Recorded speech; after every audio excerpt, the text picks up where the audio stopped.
అందరికీ ఆషాఢం గోరింటాకు పెట్టేసుకున్నారా? నేనైతే పెట్టేసుకున్నాను. పప్పు చారు, గుత్తి వంకాయ. ఈ కాంబినేషన్ నచ్చిన వాళ్ళు ఎవరుంటారు చెప్పేయండి.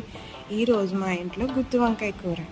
గుత్తి వంకాయని మా స్టైల్లో ఎలా చేస్తున్నామో చూపించేస్తాను, చూసేయండి. మసాలా ఐటమ్స్ అన్నిటిని ముందుగా మిక్సీ జార్లో వేసుకోవాలి.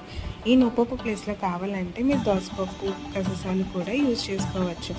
మసాలాని మిక్సీ వేసుకున్న తర్వాత దాంట్లో కొంచెం ఆయిల్, ఉప్పు, పసుపు, కారం, కొంచెం ధనియాల పొడి వేసుకొని బాగా మిక్స్ చేసుకొని స్టఫింగ్ రెడీ చేసుకోవాలి. ఆ స్టఫింగ్ని వంకాయల్లో ఇలా పెట్టుకోవాలి.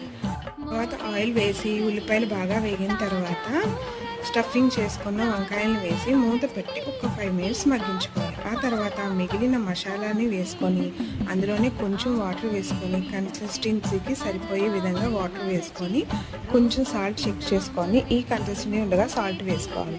అంతే, మూత పెట్టి మగ్గించుకుంటే నవనవలాడే గుత్తి వంకాయ కర్రీ రెడీ.